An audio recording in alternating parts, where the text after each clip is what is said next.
Holodeck 3 program is reinstated. Open sesame! Commander Klingon vessel. We are energizing transporter beam. Now. One, engage!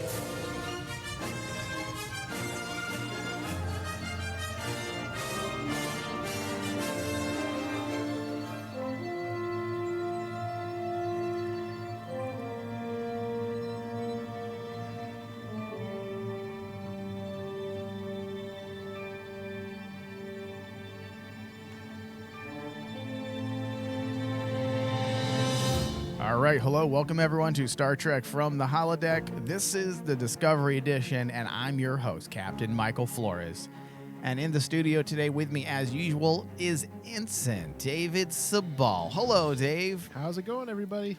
All right, so if you're new to our show, we cover a wide variety of Star Trek content, and you can find our podcast wherever you listen to podcasts. Just search From the Holodeck. Our preferred podcast provider is iTunes, and we'd love for you to give us a 5-star rating and drop a review because it does trigger algorithms that help our show get discovered by other people. It helps our show grow, and we need that. Okay, so today, David, you and I are going to be discussing and breaking down Star Trek Season 4, Star Trek Discovery Season 4, Episode 4, titled All Is Possible. So this episode took a break, mostly, from the bigger story and focused on the socio-political, Yes. which I did appreciate. When It just felt like that had to be like the Star Trek way. You know, like there's a certain... They touched on it in the last episode where me and you both agreed. Last episode was one of the first times ever we felt that Discovery was telling us a Star Trek episode type story. They followed up with this one, which just doubles it down with the political element. But they were actually smart in sprinkling in a little of like the small character developments that you get with some of the side characters. Yeah, it felt like they were taking a page from the classic. I don't want to say classic, but the previous iterations of Star Trek. Easily, yeah.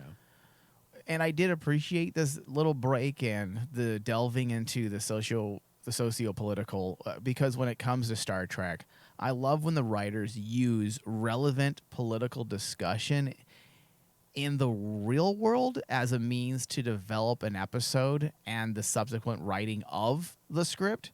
The episode felt like it was inspired partially by the pandemic or post-pandemic, where many of us have been cut off from our communities. Much of our support systems have been severed. Extended family, friends, religious organizations, community programs, cultural and ethnic organizations, etc., etc., etc. And there was also a statement being made about the recent growing divide in America. Felt many other places as well, not just America, and how it affects communication, our lives, our communities, and society as a whole, and how all this prevents us from finding the common ground needed in order to move on and mature as a culture. Yeah. And how the beautiful thing it also was like the Kovich scenes. Now, one of my favorite characters from like past seasons returns in this episode with Kovich, and some of the dialogue he says, dude, it feels like it's that atypical Star Trek character that's telling you, hey, this is what it's all about and everything else without suddenly poking you in the face. There's subtext. There's subtext with his dialogue, and I loved it, and especially in all of his scenes, is where he's talking about like holograms. It takes more than just holograms for a person to learn. Yeah. And I'm like going, how can you parallel that to today's world where people are so attached to, you know, the artificial way of meeting people? Yeah, you're absolutely right. There is a lot in this episode. Yes. A lot of good stuff. And I'll be honest, Dave, this episode actually made me reevaluate the season so far. And by doing so, I've noticed a more direct intent and purpose behind the socio-political discourse. They are allusions to the issues of Brexit, which is, of course, the name that's used for the United Kingdom's withdrawal from the European Union. Yes. And despite what some of the naysayers are saying, this was an excellent example of Star Trek being used to dissect social issues and social anxiety. Yeah. I saw so many people bitching about this episode, but I feel like they are all missing the point. And by doing so, they're missing the excellence of the episode. And we will go over some of the negative comments at the end of the discussion because I'd like to address a few of them if we have time. I don't want to go over 60 minutes. So if we have time, I want to get into those. Yeah. Because I would like to offer a rebuttal to these comments. And also it's nice to bring in, I suppose, a little bit of negativity sometimes, not from us, but from others so that we can leverage our perspective a bit. Mm-hmm. Because you and I tend to be positive even when we don't like something in a specific episode. We don't specific start series. shitting all over it. Exactly. Yeah, and I feel like that's the new default for a lot of not just Star Trek fans. I don't want to throw this on the backs of Star Trek fans like it's their problem. It's fandom in general. But it's turning into that because like there comes a time when sheer ignorance and basically saying I'm not going to watch this because I hate something else that has nothing to do with this series. And it's like stuff like that is what irritates me. And unfortunately, that's a majority of thought process nowadays with a lot of the fans. Yeah. Because of one separate series or a separate episode, it ruins the entire, fandom suddenly or entire franchise. Yeah. And that shouldn't be the case because every franchise has their redheaded stepchild, so to speak. Yeah, it was Deep Space Nine for many years, and now it is Discovery. No, it's not. I wouldn't even say. Maybe it was Enterprise, but now I think it's Discovery. I think it's Discovery, it's and maybe in 10 years, people will look back and say, Discovery's not as bad. Now, I'm not saying Discovery's perfect because it's not. It has some issues, but Yeah.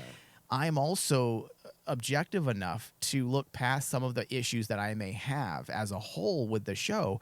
And I can say when an episode is really well done, and this is one of those episodes. This episode is, and again, without trying to sound hyperbolic, Dave, maybe I shouldn't say this. No, go ahead. I feel like this episode is the single greatest episode of Star Trek Discovery to date. Discovery To date. And that's saying a lot because I love season 2.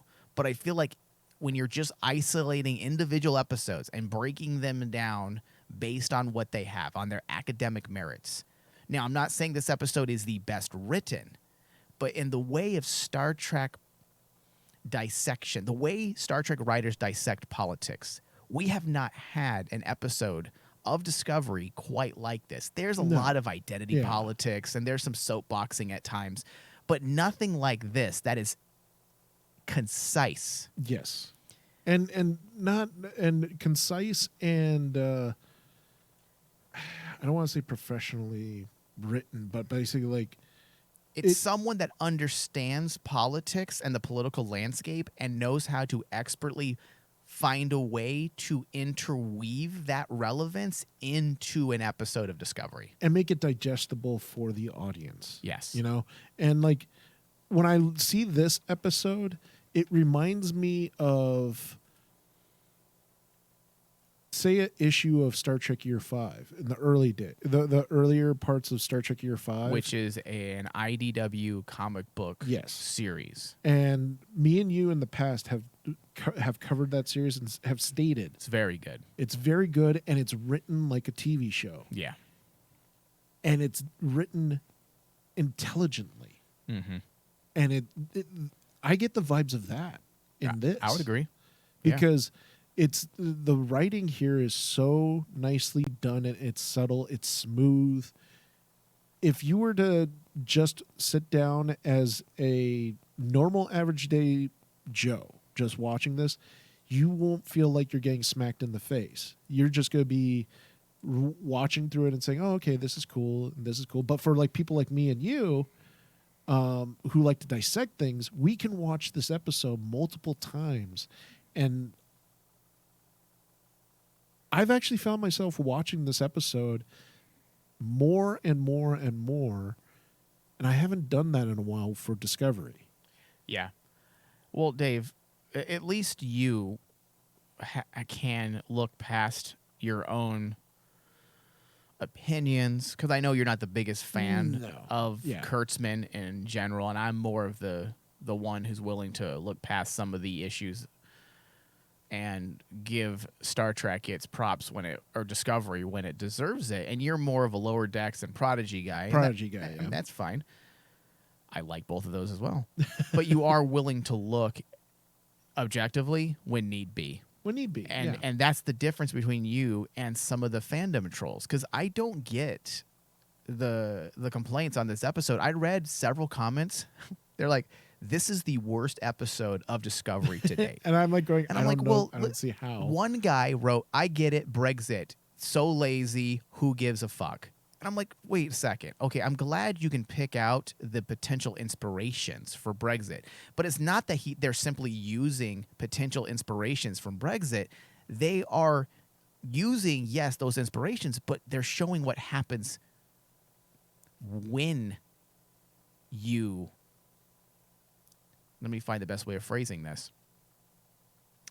It's about the aftermath of a decision like Brexit as opposed to simply paralleling and trying to make a statement on Brexit. Yeah. Because as we know, many people, specifically liberals, are not keen on the United Kingdom's withdrawal from the European Union. Yes. So that's why many people who may have a conservative flair, they are not happy with the Brexit inspirations. But it doesn't matter that they're using it. It matters what they do with it. Exactly. And what or how they shape the series moving forward. And the issues of Navarre, Vulcan, essentially breaking away from Federation, is a very vital part of Star Trek history now. Mm-hmm. And to use an issue like Brexit and show what isolation does to a society, it creates mistrust.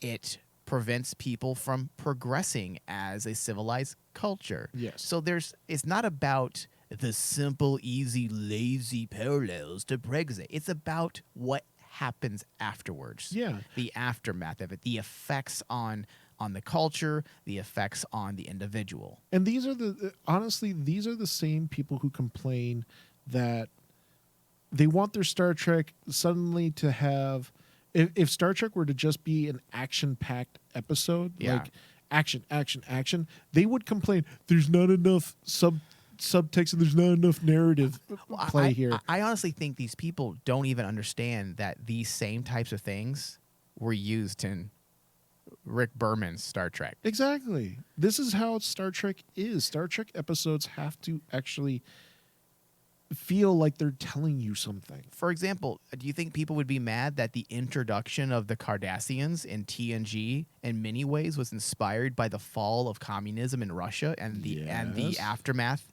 that followed? Why do you think it bothered people so much? Or the Borg was a blistering discourse on liberal individualism versus collectivism? Or Deep Space Nine's Bajor / Cardassian occupation?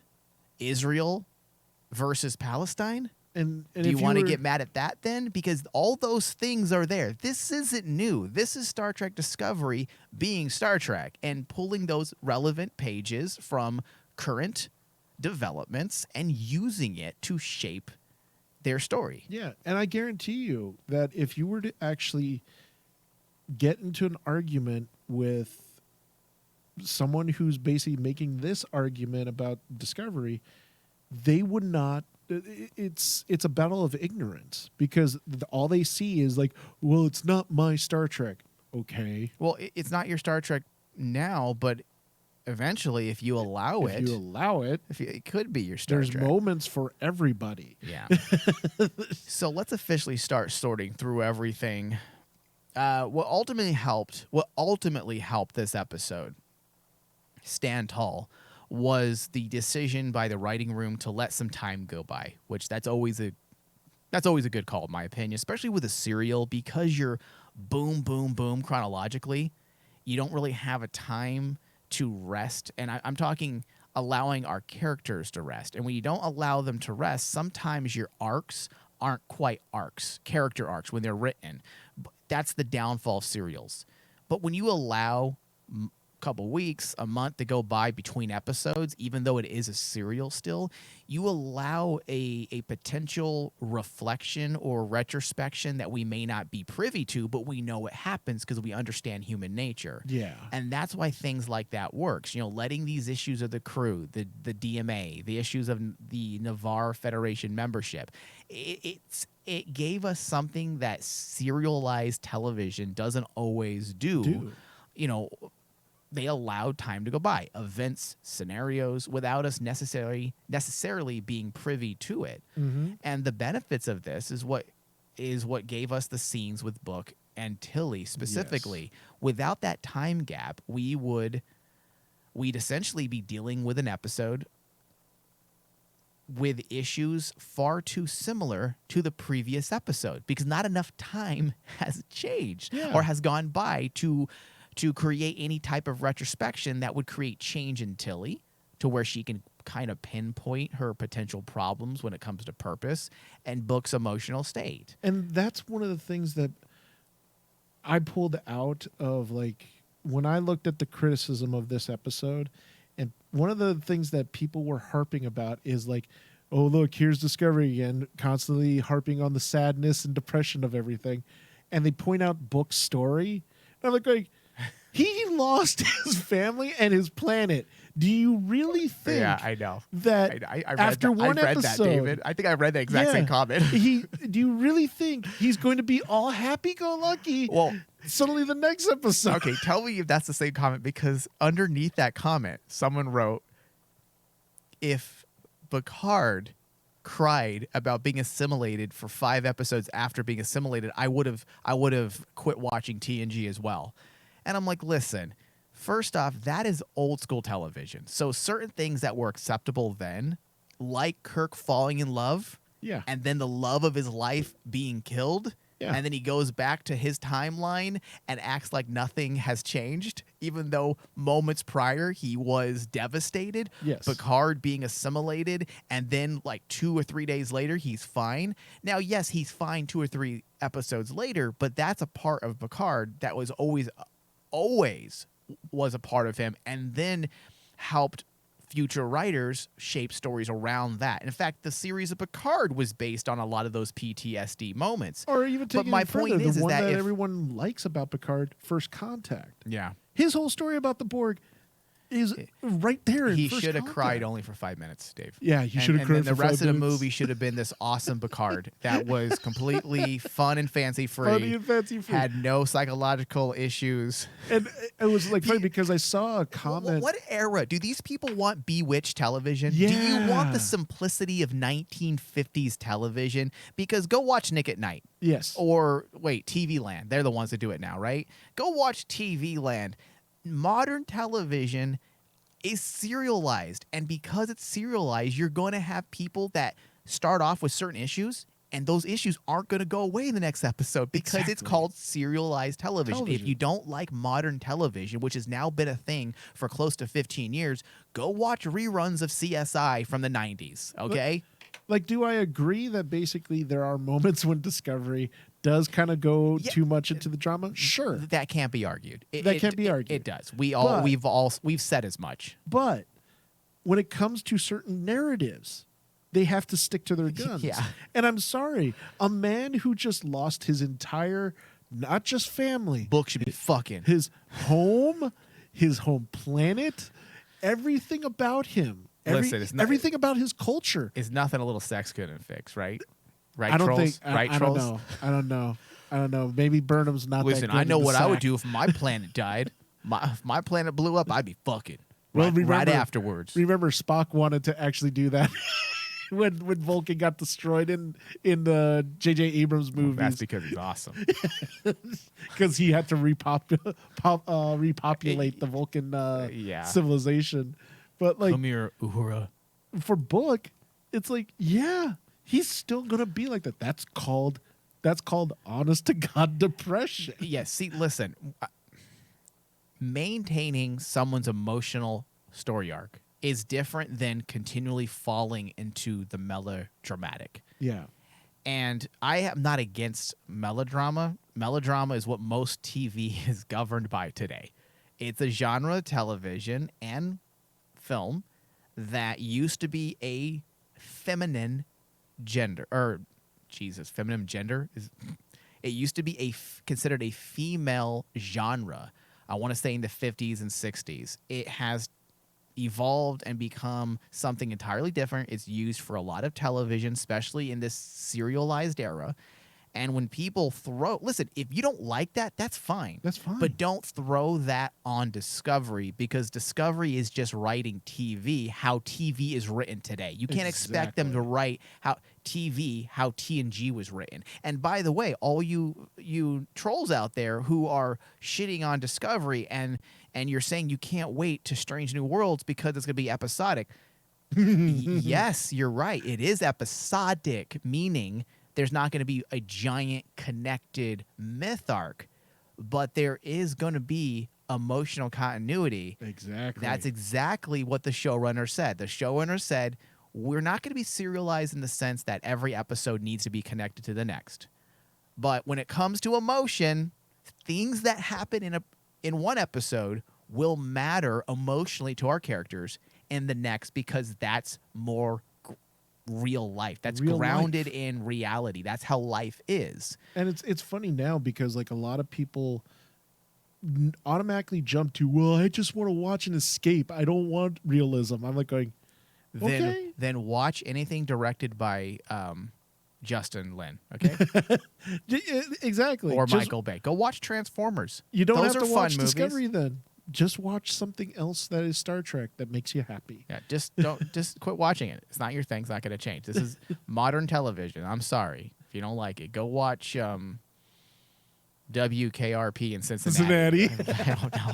Is that even what Gilligan's it's called? Island. There you go. Watch Gilligan's Island. Yeah. So, anyways, getting back on track. This break that we were talking to before we digress. This brief interlude the time gap. There we go. This time gap. This break lets us get a slightly different perspective in a way that feels more naturalistic. It takes time to understand your problems, as I had said a few moments ago about Tilly and Book. Time is needed for proper introspection, and we saw this with Tilly and Book.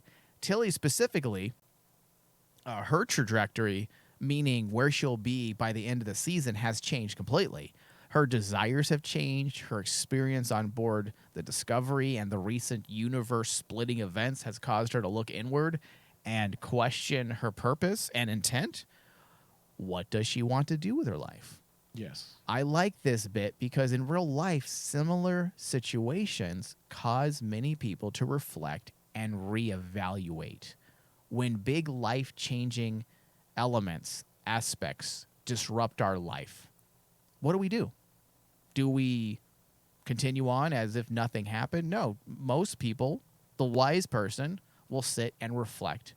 And typically, due to a type of existentialism that sometimes grips us and takes over us when life-changing things throw our life through a loop, we are willing to reevaluate decisions we've made. Yeah. And I feel like that's why Tilly's story really popped for me in this episode. Oh, yeah. This introspection has shown Tilly that she no longer needs to do things that weren't meant to prove her mother wrong. Yes. I thought that was a great aspect of Tilly's characterization and overall character arc, because this is something that's governed her storyline since day one. The issues with her mother. Now, with her mother 900 and some years in the past no longer a factor, she can now do things for herself. And it brings into question even further with that scope of that question, well, what the heck is my purpose then? Yeah. And I love the fact that that's when they decide to reintroduce Dr. Kovich into the story. And dude, he is the perfect foil for a type of story like this, because his straight lace, this is the reality, this is this is how it is type of dialogue works great in dealing with a narrative that you have a character asking themselves, well, what the heck is my purpose? I don't know what to do to follow my quote unquote dreams. Right. And well, listen, your goals, when you are forced to travel 1,000 years in the future or 900 and some years into the future, and everyone you've ever loved is no longer alive, everything you know is not really relevant anymore historically, you're going to have these types of problems. Exactly. You're going to want to make some changes. If you don't, there's something off about you. and think about it this way, also the narrative of Discovery. Tilly started this whole journey since season 1 as a character that basically wants to become a captain, right? Well, she's gone on that route, but there's 2 other people that are highly more capable. Highly more. Are highly... are more, just get rid of more. Are more well, they're highly capable. There you go. Compared to Tilly in being a captain, such as Burnham and Saru. Yeah. So that process of her brain probably is like going, well, I can't go that route. Right. Okay, well, what about if I become an engineer? Well, that's why we have Stamets and Right. Janet Reno. Well, she's trying to find her place and her purpose. And she's trying to find her place and purpose. And I love the fact that it's come full circle in season 4 with Tilly. And now we're seeing this new avenue that she's gone. Now, I'm not happy with the fact at this point, in my opinion, they've written Tilly off the show. But we'll see. We'll see. We'll see. I have a different thought, and I'll share it at the end of the show. Okay. Yeah. Because like I see the potential of where they're going to possibly bring Tilly. Mm-hmm. But I wish she didn't have to leave Discovery. Because her dynamic and her chemistry with everybody else has been the one really galvanizing force in this cast that brings everyone together. I feel like this is just that standard restructuring that we get a lot in the 4th season of Star Trek. It feels very similar to like when Michelle Yeoh left. Yeah. Last season. David, we've always lost crew members, though, in Star Trek. And we get people who come and go, and sometimes they come back, sometimes they don't. True. So I don't think Tilly's gone. She's definitely still... She is listed as the main star of Discovery, along with Sonequa Martin. What's her name? Tilly's name in real life? I forget her name, but Mary Wiseman. Mary Wiseman has top billing with Sonequa Martin Green, so she's not going anywhere. But it will be interesting to see where her story goes from here. But ultimately, I like everything they did and how it worked and the way they scripted it all, because it did feel like a very organic change for Tilly. I think a lot of us can see how she went from A to B to C to D. We get it. I mean, especially when you look at some of the events from last season, which probably played a part in Tilly's decision to teach at the academy. We can't forget what happened last year. It would make sense for Tilly to have lost complete confidence in her ability to lead after losing the Discovery to the Emerald Chain. Yes. You don't think that that didn't play a part in her wanting to be a captain? She probably doesn't feel like she's qualified. Yes. She lost the ship within a matter of minutes of having command.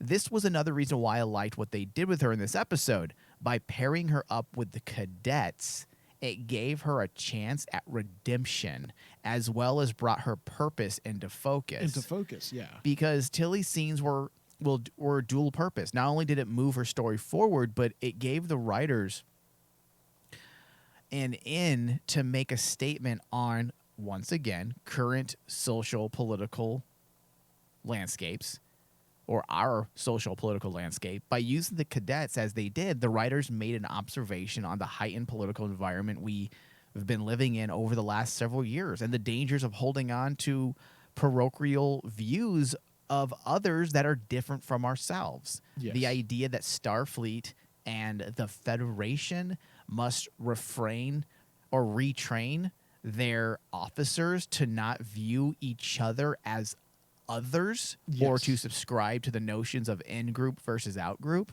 Yeah. That is classic Star Trek, by the way. Another aspect from the Gene Roddenberry, Rick Berman playbook. Oh, easily. That's yet another reason why this episode works so well, because now we have comments on the inability to find common ground amongst people who we should find common ground, because we do have a lot in common. That's why the entire Navarre thing popped out at me. That's why this aspect popped out at me, because we as a society, Dave, we have more in common with each other than most people want to admit. Yes. For the most part, we all want to live our lives as we want to live. We want to have access to good health care. We want to have money to pay our bills and to feed our families. Those are the basic core things that everyone wants. That is a major reason why we should come together. That is common ground in the most important of ways. So when Star Trek pits these cadets against each other and shows that you guys have more in common than you even know, the what's the name of the orange species or the green species? I always forget. Orion. The Orion cadet. The fact that his father was an activist, Yes. you know, and was pushing against what they were doing to other people, the slave trade. That's common ground. That's But common ground. if you don't communicate with each other, how are you supposed to find that common ground? Exactly. And lack of communication is a major issue right now in our society. Oh yeah, and that's why it was really interesting to me that the more this episode went on, the more I got into the story of the cadets with Tilly and Adira, because honestly, story narrative wise, that is the most interesting story right now when it comes to the Star Trek universe where they're at. Yeah. We are seeing the building blocks being set of a new federation, because the federation, quote unquote, doesn't exist in this time as well as it did in the past. It fell off. So they have to actually rebuild from the ground up and build these connections with other different species and try to find a common ground. Yeah. And I love at the moment when the Orion and I think it's the Teletrite character come to an agreement, even though they started with this one thing that basically divided them. And then by the end of it, they realize, you know, we got to put aside our differences because we're in the same boat. Yeah. Which is ridiculous. And that's why I say this is you can say a reflection of our society, but maybe a refraction is. because they bend it a bit to.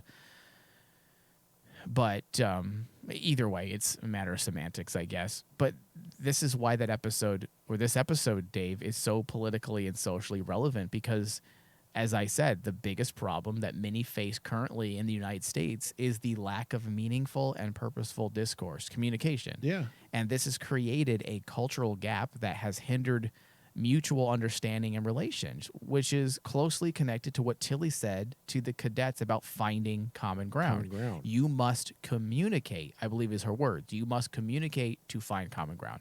And the amazing thing that I thought of too in this story is like all the characters in that subplot with Tilly and the cadets. Yeah.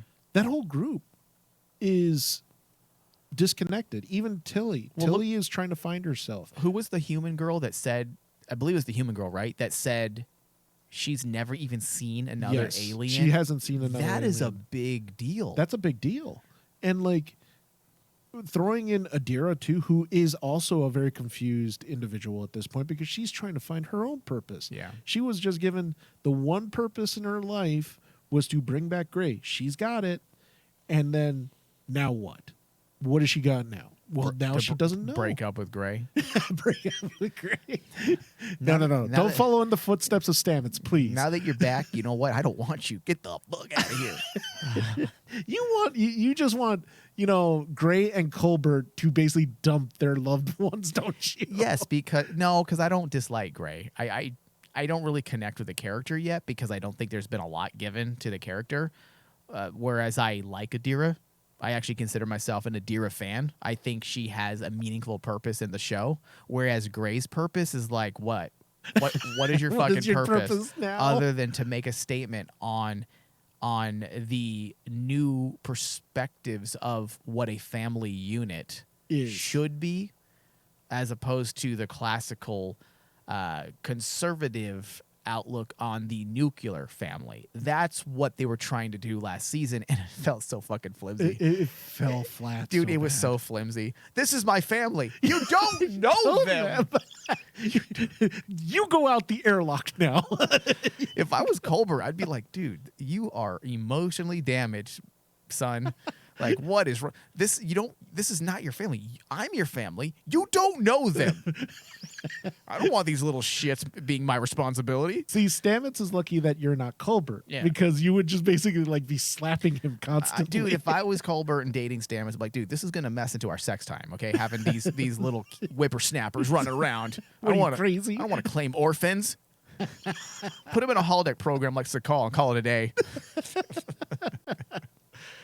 Yeah. So, getting back on track, not only is everything we have been talking about pertaining to Tilly and the cadets and the issues of communication, not only is this relevant in today's world, but it's also a great way to flesh out the current fictitious political landscape of Star Trek. And David, this is what I've been asking for since last season. Do you remember season 2? What did I say? If you remember, going into season 3, because you know how we do our speculations and potential wants at the end of the season. And we did that during season 2, during the finale discussion. And I had said, the thing that I want, if we're moving 1,000 years into the future, I want to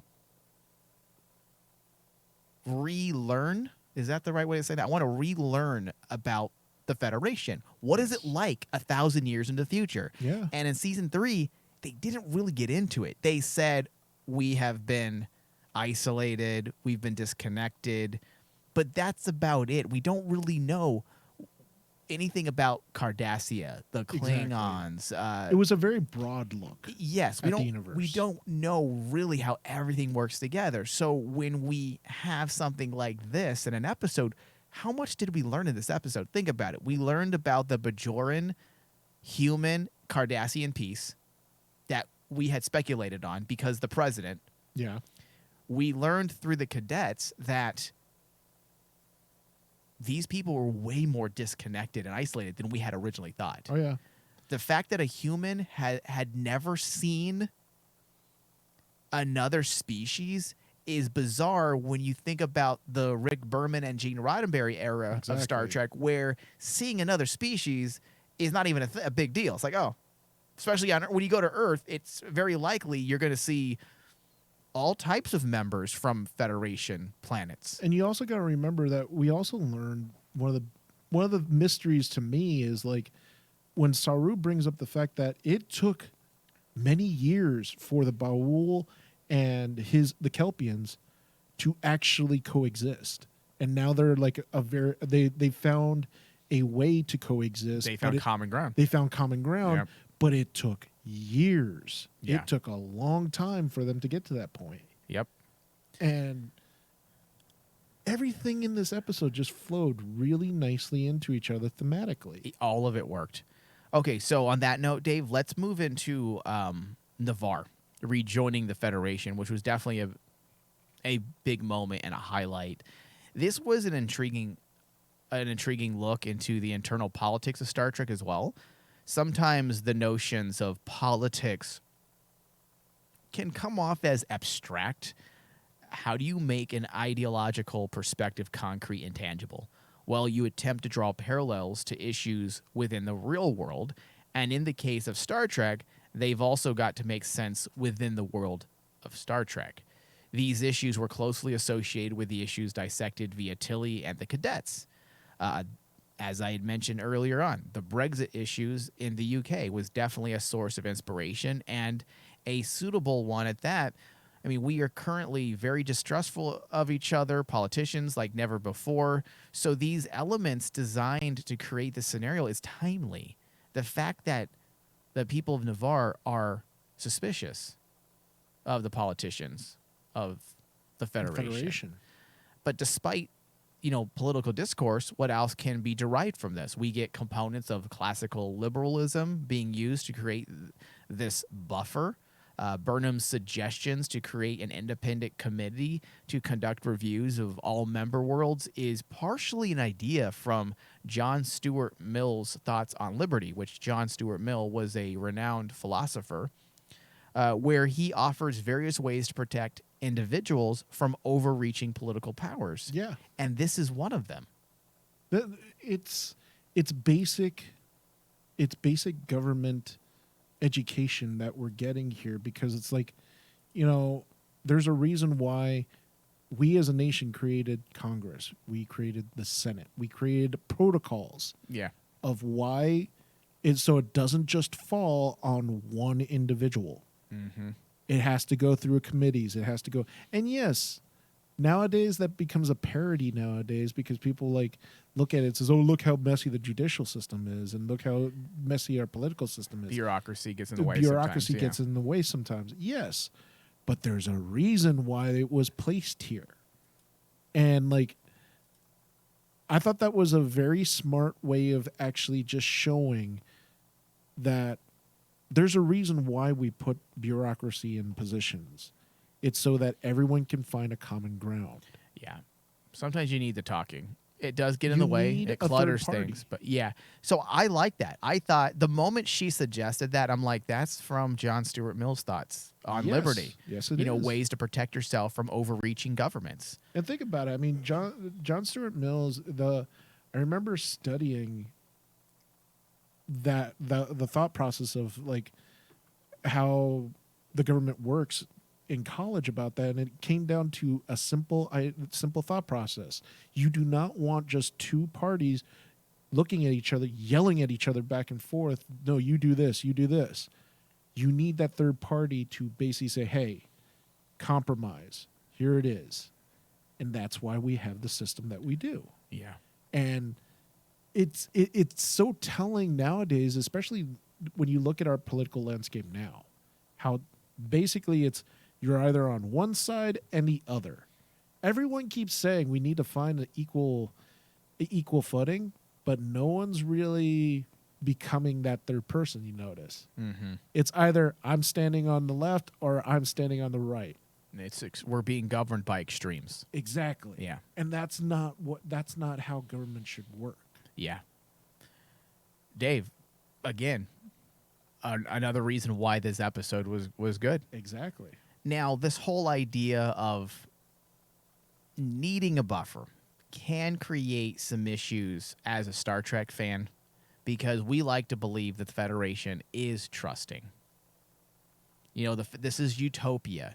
Now, normally, going with that line of thinking, because I know some of the Star Trek, I do agree with some of the Star Trek trolls, their idea on Gene Roddenberry's vision. I get what they're saying. Yes. But it's also a matter of perspective. I don't feel like the writers of Discovery or even the writers of Picard are shitting on Roddenberry's views. I feel like they're reworking it and recontextualizing a bit in order to fit modern television, also as a way to keep telling relevant stories.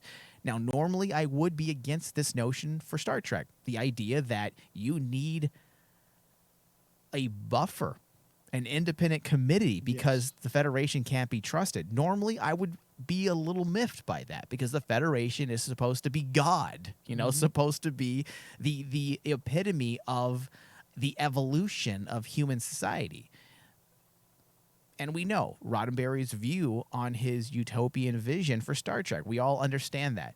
But this works because we get to witness, as the viewer, the actual restructuring of this utopia. Yeah, because there was a Trek historian that actually brought up the idea of Roddenberry's utopia, And one of the things that they brought up is the utopia does not last forever. It goes in ebbs and flows. And it You takes have work to maintain it. You have to work up to utopia. Yeah. And then when you get there, you have to maintain it. And there's going to be a drop off. That's why that just happens. That's why I like that line to this day. I want to say it's from season 2 of Discovery, where the Admiral tells Pike, Yes. don't think that world building is easy, when he was challenging her decisions because it actually didn't quite fit into what we know of Yes. Star Trek. And she said, don't think nation building. That's what it was. Don't think nation building is an easy task. Is an There easy are task. some compromises that we must make, but that is why we need individuals like you. That's what she said. Individuals like you that resist, help us stay on track, right? Yeah.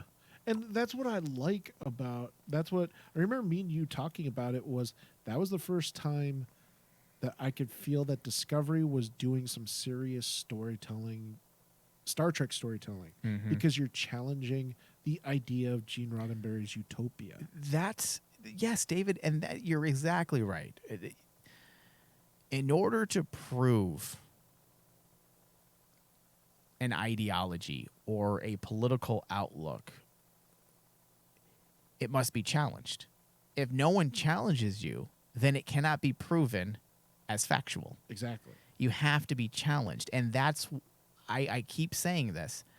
The Discovery writers are challenging the utopian perspective, the utopian idea or the ideology of Roddenberry. They're challenging it so they can then re-strengthen and prove his ideas on his vision for utopia. Yeah. And that's what they continue to do, because this isn't a dismissal of Gene Roddenberry's view, No. but the act of finding that utopia after tragedy nearly destroyed everything that humanity and its allies have worked for.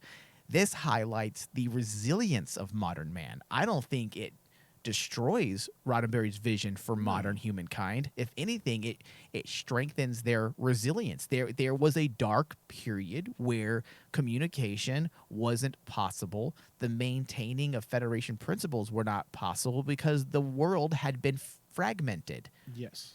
because of a baby's cry. Let's forget that. No, forget that. never gonna Let's- forget it. let's forget Never gonna that. forget. Never forget. Like 9/11.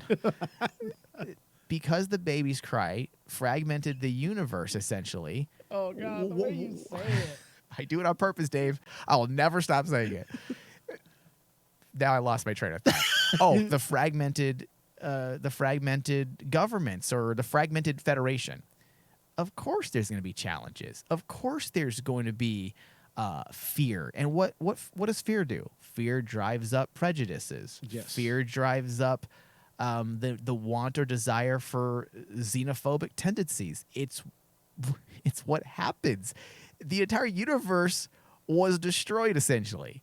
So what do you expect? But now that there's a way out, we see the resilience of humankind. And that, in my opinion, strengthens Roddenberry's view Yeah, of because utopia. we get to see the building up to utopia now. Yeah, and we're not de-evolving. I say we, like we're a part of Star Trek, but I mean humankind. They're not de-evolving. They are still an evolved species. And I wouldn't even say they lost their way. They didn't have a way. There was nowhere to go and nothing to really do. Yeah. So now here we are trying to rebuild what was lost, and the people are still the same. They still are an evolved species, and they want to do better and find what was lost. So I do not believe this is the writers shitting all over Roddenberry like the trolls will have you believe. Yeah, like so much criticism there is now for Discovery. Yeah.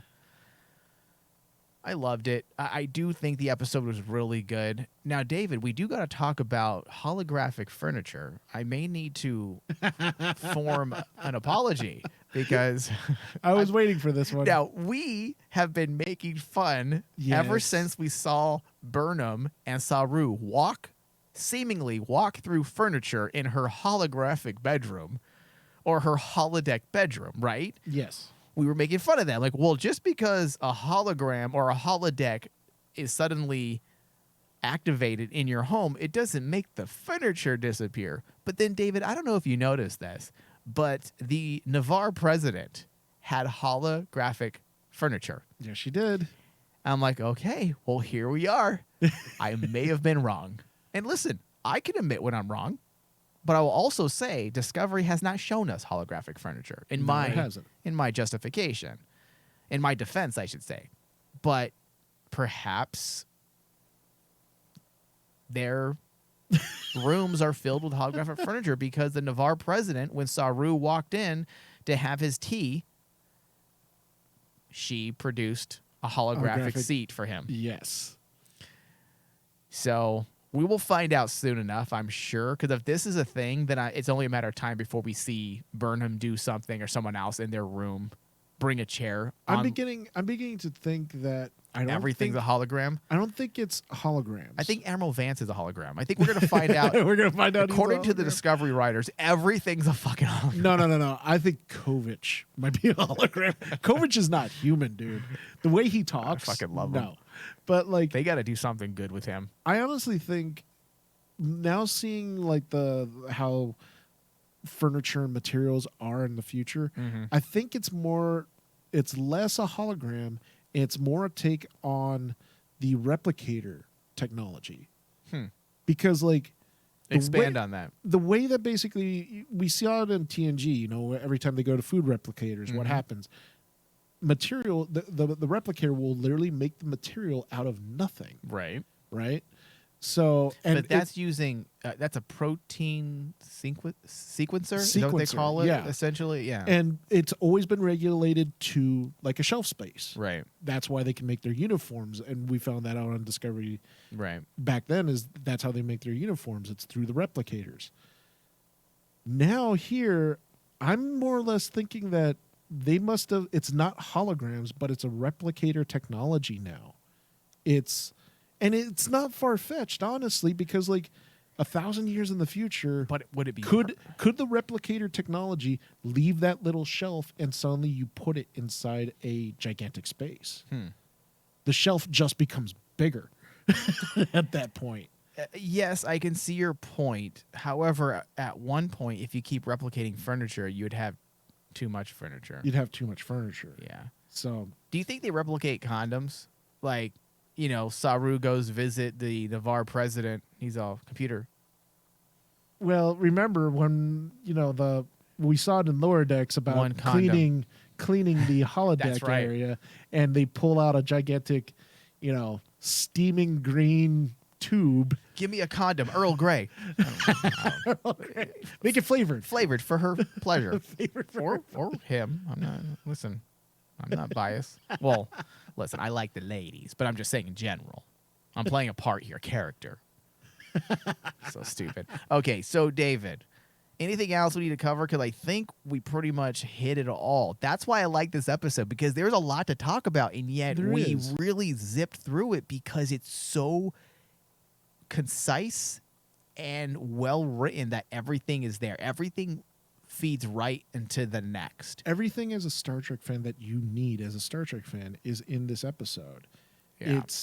It just comes down to honestly not listening to the criticism out there, and actually as Star Trek fans, you got to ask yourself, what is it that makes Star Trek to you?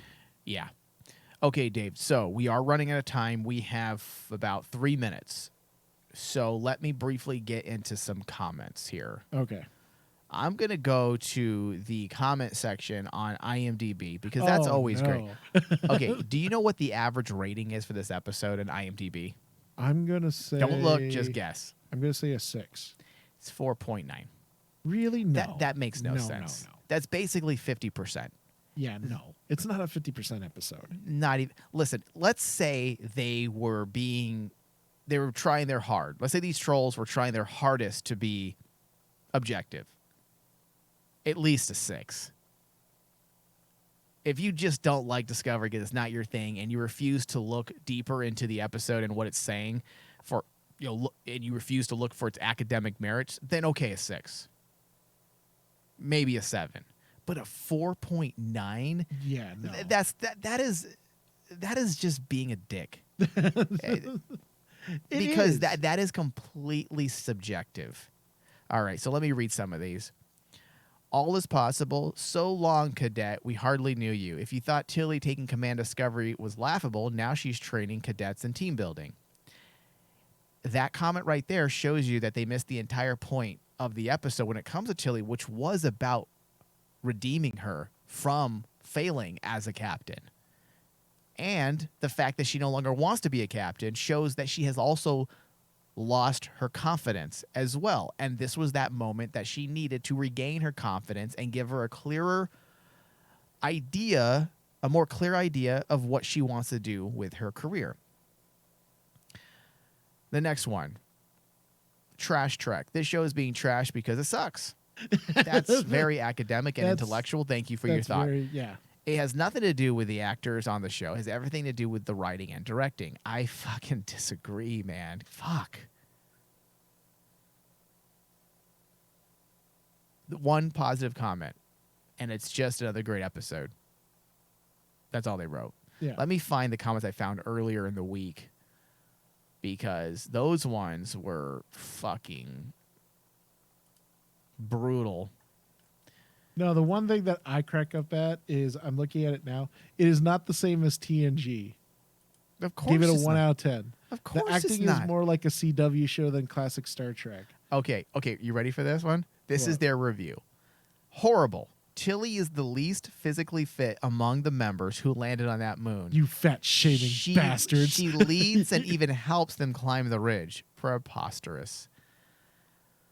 Just because she's overweight doesn't mean she can't fucking run. Yeah.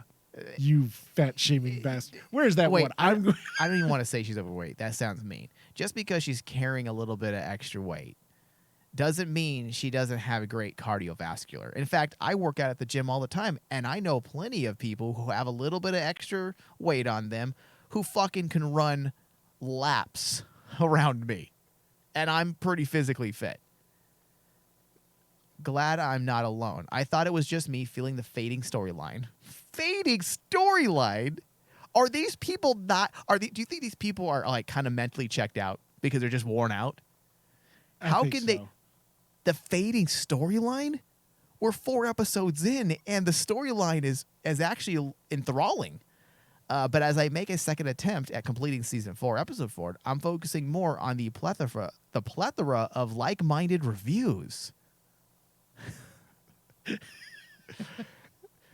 Where are the cool characters? The worst episode of Discovery and contemporary Star Trek. Where have all the characters with light and shade gone? What? What? That made no With sense. light and shade gone? Giorgio, Lorca, Jet Reno, and so on. I do want to know where Jet Reno is at. I do have a bone to pick with the producers. They don't She's fit into fantastic. the narrative right now. Oh, they better bring her back. She was so Unfortunately. good. And I'm sorry if you're still pining for Lorca at this point. You got to get over yourself. Yeah, he's gone. He's gone. He's dead. Okay. Okay, so here's the worst review that I've read to date. This episode is like 90. Okay, if you this episode is a proper. This episode is 90% talking. Never mind. Forget it. I'm not going to try to I'm not going to edit their. Is there a way I can comment. review the review? So this episode is like 90% talks about nothing. It's not even proper English. Then all the time emotional pop up. Where is the story? Dude, you're leaving a review and you can't even speak. You can't even write within the very language that you obviously claim to speak. Where is the story? Where is the Star Trek spirit? Look at TOS or TNG and then this. You get the feeling that you are watching some soap opera from the mid-90s. It's modern television, man. Modern television. It's more deep. It's more sorrowful. It's more emotional. That's modern television. The next review, I fell asleep. I'm not, by the way, David, I'm not just picking and choosing negative ones. I'm going in a row. These are all bad reviews. I thought it was strange when season 4 appeared on Pluto TV. To be honest, it's been so long since the last series, I've pretty much forgotten how it ended. However, the previous episode were just about watchable. All is possible wasn't about 10 minutes in. I fell asleep and woke up about 10 minutes before the end. Now, you may think that I'm not speaking correct language, or you may think I'm not speaking correctly, Dave, but I'm actually reading verbatim what this asshole wrote. None of these people that leave reviews can even write. Not really. Please, can someone else save the day? Once again, Burnham is the hero. Frankly, it's getting dull. Okay, let me just focus on that sentence alone, Dave. Are you ready for this? Okay. Once again, Burnham is the hero. I could have swore Book saved the day in the first episode, and Stamets. I also could swear that this episode, Tilly saved people's lives. So it's not just Burnham. Do they want Burnham to just suck at everything? She is the lead and captain. Exactly. That's what I've been. That's and what they do make her imperfect. Like, she is so fucking flawed. Did they not watch the first episode? That was the entire fucking point. Is that she has major issues she's got to work through. Yeah. And at this point, if you're hating on the fact that it's another Burnham episode, Burnham's the main character. That's like of the watching story. TNG and saying another Picard episode. Exactly. People, dude. I'd be like going, okay, well, TNG is just another Picard episode after another Picard episode. Or here's the thing, Star Wars. Let's jump to the other side, Mike. It's like saying, I hate Star Wars because all I see is Luke Skywalker. It's so bad. That rationale is so ignorant, in my opinion. Okay, so Dave, the next one. You ready? And this is the last one. I can't take these. You can't take it anymore. How is this Star Trek? This season is so bad that after using IMDb for 10 plus years, I had to register just to say that this is not a Star Trek in any way. The essence of space adventure show is as far away as possible. Again, I'm reading exactly as they wrote it. It feels like showrunners are in a contest to make the worst episode of Star Trek. Oh my God. And they spell that as OMG. I've always thought that sci-fi should allow viewers to dream of a better future, give a sense of adventure, and stuff like that. Well, I think you need to study science fiction as literature, and you realize that science fiction, more often than not, is actually a form of cultural text that infers issues of the time that it was written. Science fiction's always been used to further political discourse and to dissect social issues. Science fiction specifically has been one of those lead genres that have always been used for that. So this person doesn't even understand the very genre that they're claiming to claim that they know. I'm getting exasperated, which is not a good thing, because then I forget how to speak. Exactly. So OMG, I've always thought that sci-fi should allow viewers to dream of a better future, give a sense of adventure, and stuff like that. If you use stuff like that, I just hate you. Yes. Stuff like that. Instead, we get this, whatever it is. This is so much badly hidden agendas that is force-fed to a viewer that I have lost a sense of what this season is about. Is it me, or are critics afraid to make negative reviews? All I see is negative reviews. Well, yeah. Not from critics, like real critics. Listen, Dave, you and I are the first to admit when there are problems. Yes. I laughed at the transitioning comment when Gray's all, I'm going to be transitioning into the person of vote. I'm like, oh my God. That was terrible. Yes. That was so. Now, I don't have a problem with transgender politics or trans rights being embedded into Star Trek. Of course not. But it needs to be intelligent. That was well. fucking weak. Yeah, it needs to be treated better. We do say when something is weak, we do call it out. In fact, we shit all over the second episode. It wasn't that great. Yeah. But these people aren't even willing to look deep into the episode and see what they are being given. Specifically this episode, which I'm just going to say my final thoughts now. I'm going to give this a 96% because I felt like it was an excellent episode of Star Trek. You go ahead, Dave, and then we got to end it. Keep it brief. very brief. It's an uptick from the last episode, because I think in the last episode I gave it 89. Yeah.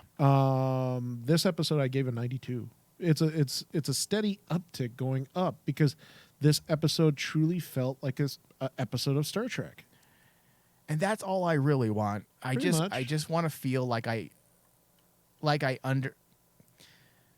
want to see a sense of familiarity when it comes to theme. And that's what we were given. I don't want the exact same show as TNG, Deep Space Nine, Voyager, Enterprise. We've already had those shows. I want other things. I want things that are different, but don't lose sight of what Star Trek has always been about. And it's been about the things that this episode did. Yeah. And that's the thing, is like most of the... What did I say? I gave this episode 97? Yes. Yeah. A 90... Yeah, I think you gave it a 96. 96, that's right. But like when it comes to like the negativity about Discovery right now, I'm beginning to actually see just people not wanting to give Discovery props because it's not their Star Trek. Yeah. And it's kind of like, well, I can't help you there. These are the same people that shit all over Deep Space Nine. Yeah. And Deep Space Nine ended up being one of the most relevant Star Trek series of all time. To this day, Yeah. it's one of the most politically relevant Star Trek shows. And I'm sorry, the one thing that basically I've also seen a lot is people clumping Discovery in with Picard. And you can't do that. No, Picard is a dumpster fire. That's a dumpster fire. But that Discovery show had has a lot of nothing to do problems. with Picard. No. So No. it's kind of like you can't bring your hate from Picard over to Discovery. Yeah, that wouldn't be fair. That wouldn't be fair. All right, so let's close out the show. I want to thank everybody for listening. Make sure you check us out on Patreon, patreon.com/Rayman Digital, and pledge $3 a month or $5. With the $3, you get the behind-the-scenes tier, which will give you access to all of our pre-shows that we do pretty much before every single Star Trek discussion, and we do a show that's pretty much like these shows here, but it's more casual, and we go through Star Trek news, things that we don't have time to get to in regular shows, and we get into some deeper topics as well from time to time. Also, with the $5 tier, you will gain access to all of our additional podcasts, our full podcast discussions that we do exclusively for Patreon subscribers. And in that discussion, we get into all types of different things pertaining to Star Trek, the politics of Star Trek, Philosophy. the philosophy of Star Trek. We get into a lot of it. In fact, this month, before December closes out, we will be doing a discussion on the new ongoing Star Trek comic, The Mirror Universe Wars, I believe is what it's titled. Yep. And we'll be sharing our thoughts and doing a breakdown on that. And that will be a part of our $5 tier. So you definitely want to check that out. Patreon.com/Rayman Digital. Thank you, David. Thank you. Live long and prosper.